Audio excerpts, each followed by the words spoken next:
Well, Bethany, thanks so much for taking the time. I mean, obviously, I think I start with the idea that you started when you were a teenager. And as we were saying, you've gone through so many different positions here. What do you kind of look back on that time, 20 years now with St. Vinny's? How do you view your time here? Yeah, so I started as an employee as a teenager, but I was volunteering beforehand because my dad was the assistant director at First Place Family Center, and my mom did the night shelter, so I used to kind of volunteer in those spaces. And so when I look back, I think of the range of things. I've worked in 4 different departments here, and I've not found one that I didn't like. So it's hard to pinpoint a single area. I think that my favorite area that I was working in was Cascade Alliance because I really like problem solving. So going out and evaluating other nonprofits and seeing, where can we share best practices or help them succeed in waste-based businesses and generating their own revenue. I think that always holds a special place in my heart. Problem solving is something Yes. that you're going to have to continue doing as executive director. What have you learned, I think, whether it's your experience here, whether it's schooling from Terry, to sort of prepare you for this big position? I think one of the biggest lessons is not being so afraid of failure. You have to step out and try something without knowing all of the steps. So there may be something that's a 10-step process, and you have to be willing to start on the first 2 and kind of figure it out. I've seen with working with the 18 nonprofits that we work with nationwide that they get really boxed in, and they want to fully understand something before getting in the game. And it's like with football, you don't know who's going to win when you start, but you still play with your whole heart. And I've made many mistakes in my time here, and Terry doesn't hold them over people's heads or say, oh yeah, you failed in this area, so I'm not going to give you another chance. And he understands that that's the way that as leaders we grow and we learn how to be successful. So not having that fear of failure as to try new things, and being willing to pivot. So it's easy to start something and have an idea in mind, and then kind of midway through it's like, oh, this doesn't work, I need to make an adjustment. So being willing to make an adjustment and make changes so that you're really having the outcome that you hope for. So we've done that with our services, we've done that in our stores, not being rigid. I'm sure people have said to you, are going to say to you, big shoes to fill. And you probably get sick of people saying that. How do you deal with that? Does it intimidate you? I mean, you're going to be the first non-Mcdonald to be executive director here, and obviously Terry's is such a legacy.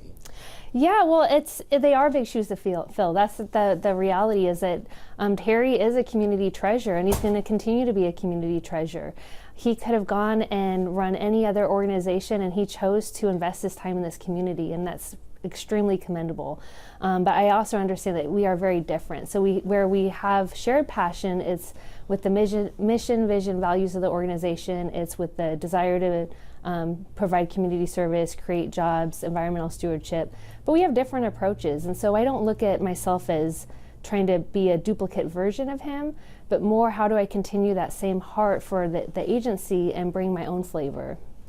And as I was asking Terry before, obviously there's a lot to St. Vincent de Paul and running an organization like this. In one sense, you do have to have that heart. I mean, at the center of this is service and community, and that's important. But also, you have to have the practicality. You have to have the understanding, the economic understanding of it.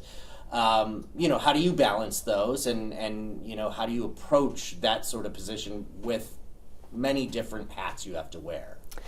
I think regardless of the department, you have to have that dual approach of, is it within our mission? Is this what we should be doing as an agency? And how do you balance this? Is this sustainable?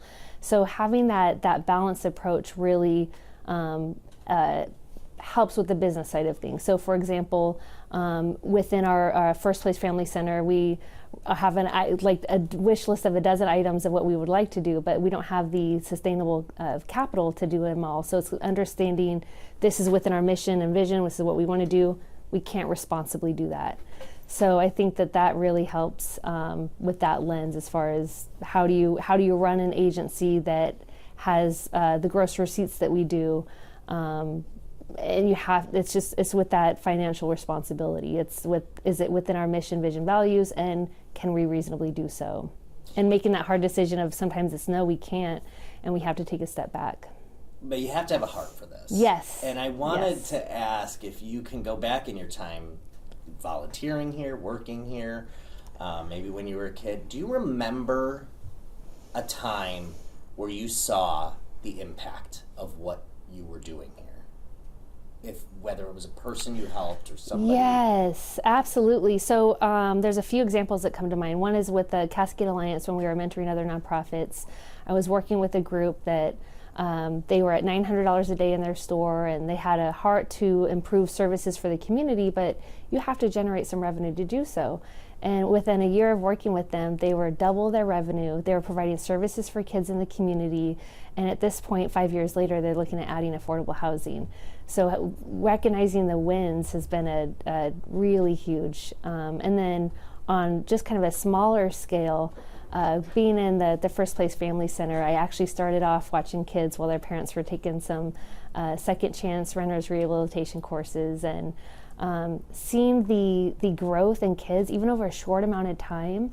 When you're in an unstructured environment and you don't know where you're going to sleep, where you're going to eat, and then you have that constant teacher, it makes such a big difference. So for me, like seeing a kid that is coming in and they're kind of acting out, they're having a hard time with the soft skills in a preschool class, and then they get to a place just in 3 short months where they're stable and they're doing well, and we're hearing the reports back from the other preschools that they're going to. That's been really personally impactful. And then all of the staff, I think that our greatest value and asset as an organization is our staff. I love our team. I work really closely with our directors, and I think seeing people who have started in entry-level positions and then gradually move up has been one of my favorite things here. And maybe this goes along the same way. What motivates you? Oh, man. So the reason I've stayed here for the last 20 years and why I consider this the only job I ever want to have is the impact, seeing that within one organization we have such diversity, right?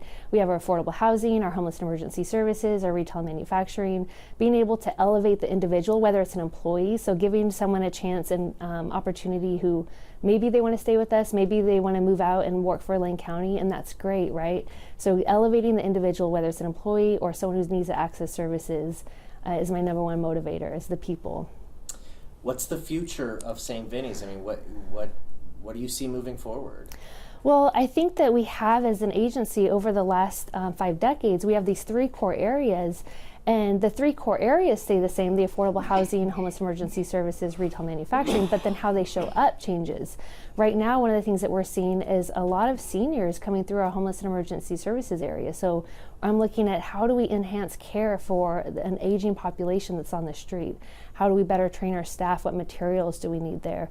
And we're looking at adding childcare. So we've been working with kids for the last 30 years, but what can we do differently there? How can we license those spaces so that we can have childcare versus the drop-in preschool? With the retail, we're always looking at what's coming through the waste stream and how can we handle this material differently. So I think it's only in the last 15 years that we've had that styrofoam densifier, and now we're recycling 100,000 pounds of styrofoam every year. But materials that are out there in the community change, so we're always looking at what's in the waste stream and how do we responsibly handle this. And what is your message to the community? I can ask Terry what his message to the community is. What's your message to the community?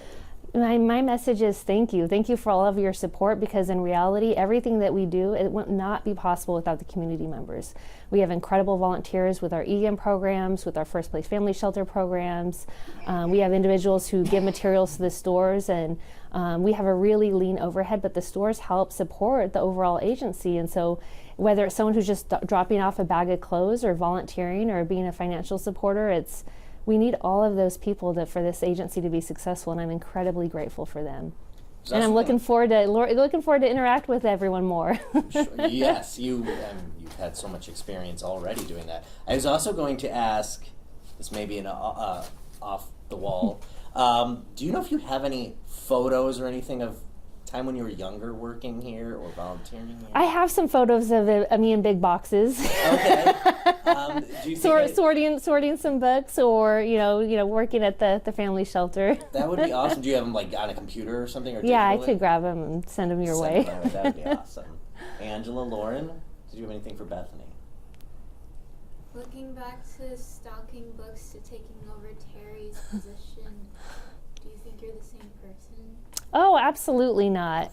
Absolutely not. I mean, it's you change and you grow and you adapt every year. And I think that one of the things that Terry and I have in common is not being stagnant, kind of looking at things differently and changing and growing. So I think that I was grateful for that opportunity. And then every time I was bored, he gave me 3 new jobs. And so I'm excited to just continue that tradition forward. And Angela actually kind of helps me, makes me think of another question, which is just, you mentioned how this is the job you want to have forever. Did you know that early on? I mean, did you kind of identify early on, this is something this is an organization I want to be with forever? I think I got that realization about 15 years ago. So at the time, I was really young. I was managing 18 staff across 13 stores, and I was feeling bored. I felt like I've reached my ceiling here. This is, it's not challenging anymore, and I'm ready for a new challenge. And around that time, I started working with the economic development director, who pulled me in to